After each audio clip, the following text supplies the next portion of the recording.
Hi, welcome to my channel. My name's Sandra in case you're new, and if you are new, thanks for being here. As a woman who studied math in college, I have a soft spot for not only science fiction and fantasy and analysis and things like that. I also really enjoy just theory and speculation and thinking about existence and consciousness and finding meaning in all things. So those are things that I can really geek out over. So one of my favorite movies is a film called Mr. Nobody, and it stars Jared Leto. And the movie is about this man, Jared. He's on his deathbed. He's dying. He's about 120 years old, but he's essentially the last living mortal human on Earth. And it's set about 75 to 100 years from now. And he is on his deathbed recounting important moments in his life that stuck out to him.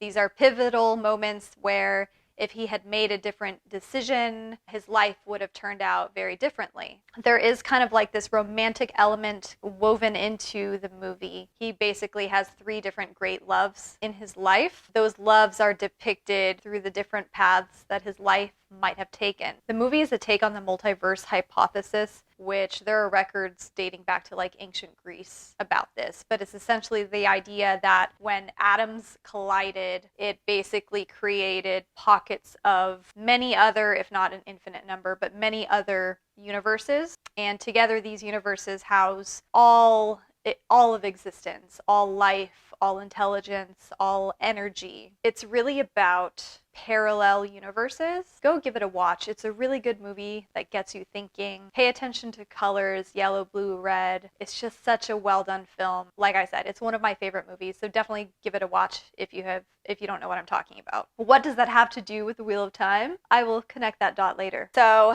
earlier this week, I finished reading Wheel of Time Book 2, The Great Hunt by Robert Jordan.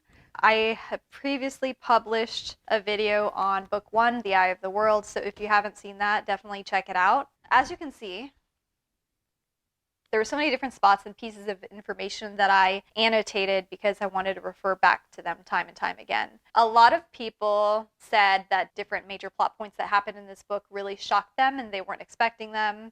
I thought it was a good book. I liked it as much as the first book, The Eye of the World. I don't know if I liked it more, though. There were different elements of the first book that I really enjoyed. Specifically, just the overall friendship, the group just being together and the jokes that they cracked together. That felt like a bigger theme in the first book to me, so I really enjoyed that part. And even though there was some friendship elements in this book, it felt smaller scale somehow. Like the boys kind of separated from the girls. So the girls had their shining moment of friendship, which I really enjoyed seeing between Egwene, Min, and Princess Elaine. So I don't know if that I liked it more than the first book, but I definitely still enjoyed it. This book made me so paranoid.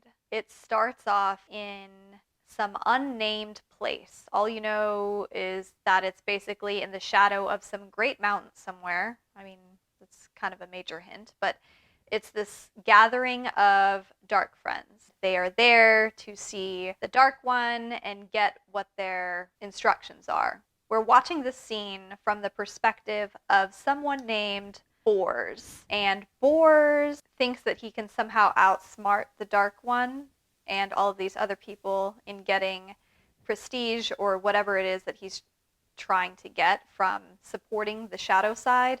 This whole prologue made me so paranoid because it's talking about different nobility being there, a couple of Aes Sedai, there are northern soldiers there, and probably children of the light. There are just people that you would never think would be dark friends that seem to be in attendance at this thing.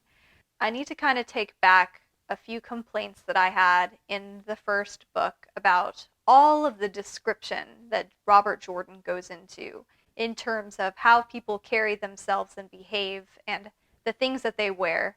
Because as you're reading the prologue in this book, you catch flashes of what people are wearing. And then for me personally, I spent the rest of the book picking apart every character I saw, whether it was Moiraine or Ingtar or whoever. I was just paranoid about everyone, didn't trust anyone. Because I was so paranoid and suspicious of everyone, some things kind of got validated in the middle of the book and toward the end. So those weren't really a surprise. But I really enjoyed that. I do have to go back on my complaint from the first book on the level of description on clothing, because it does have an important part in the series. In this book, the good guys have instruction that the Horn of Valere is to be taken down to the southern coast, the southern city, for safekeeping. Of course, as we have it, things happen in Faldara and the horn is stolen. Events that lead up to the horn being stolen. We have Moiraine, who was not in Faldara. We have it very explicitly in the text that she has been gone.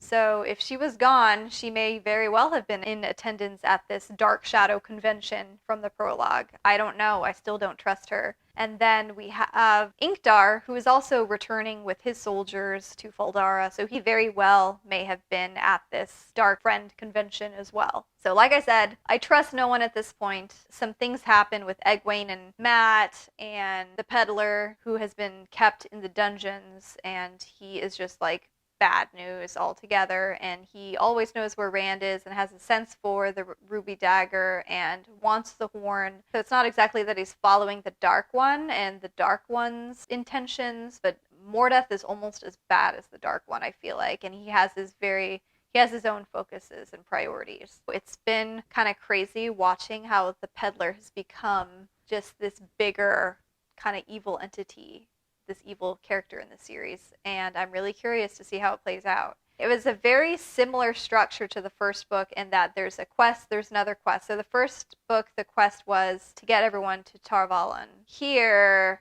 everyone needs to find the horn now when it's stolen and the ruby dagger, otherwise Matt is going to die. So the girls have their quest, which is to become Aes Sedai, and the boys are still trying to navigate Perrin being a wolf brother, Rand believing that he's the dragon reborn, Matt, he doesn't really have a clear purpose besides he has to have the ruby dagger or else he is going to die. With the book being called The Great Hunt and it being about the horn, it's kind of a no-brainer that the major conflict in this book is going to be about the horn. Like, someone is going to blow the horn. That shouldn't be a surprise to anyone. I was surprised at who ended up blowing the horn. I totally forgot that it was tied to Matt's saddle and not Rand's. So when Matt ended up being the one to blow the horn, I was completely just in shock because I always assumed it was going to be Rand. So now that places Matt as this kind of irreplaceable character, because now he is the one that is connected to the horn. It can be no one else, and so he has some greater purpose in terms of kind of leading and directing this dead army of heroes that come to their aid when the horn is blown. But I'm a firm believer in the meaning of names. So when I was reading the first book, Rand means shield, and so he's as a main character, our protagonist, he is going to be kind of this defender and care about the good of man and his friends and that sort of thing, and do everything he can to protect them and save them. Moiraine, I'm really torn about. I just can't trust her yet, and she was gone a lot in the second book, so it just makes me very suspicious of what her real intentions are, and there's so many scenes between her and the Merlin Seat, her friend, and they keep talking about what must be done, and if anyone ever found out, how the both of them would be stilled. By the end of the book, I feel so torn, because on one hand, I'm just like, here's this group of country kids, and they have so much responsibility, but they're really starting to fill their shoes and become these really important people of their time to save everyone. And then on the other hand, my heart breaks because not so long ago, they were carrying pails of water or tending to the sheep and doing all of the farming and those sorts of things back in Two Rivers. That period of their life is over, and that's really sad. So there's this yearning throughout the book for the past, the innocence of the past in that sense, and I really feel for them because the burden that they are carrying is so, so heavy. This is only the second book, and I have 12 more to go, and I have no idea where Robert Jordan is going to take this, but this brings me back to Mr. Nobody and the Multiverse Hypothesis. Each of these books starts with the wheel of time turns, the wind blows over some mountain range, some cardinal direction, and the tiny details change from the opening sentences in the first chapter of each book so far. I suspect the third book will begin much the same way, but now my brain is like, okay, if there's meaning in names, is Moiraine the embodiment of the Wheel of Time herself? Is she something other than human? Is she almost godlike in that sense? Like, is she fate or destiny personified? That's where my mind is at. And then with the book starting, with the wheel of time turning and the mountain and the wind blowing, since there are certain people who can travel using these portal stones that take them to parallel worlds where alternate lives played out, are these books linear in one world or what? So now I'm just kind of like, I don't know what to expect. And everyone says I won't know what to expect. My curiosity is definitely piqued. It's taken on more of like that science fiction, kind of larger existential question that always hooks me. So now I'm married to the series, and there's no turning around now. So the rest of my 2020 is going to be spent diving into the rest of these books and trying to figure out which way is up. I hope you enjoyed my rambling about the second book.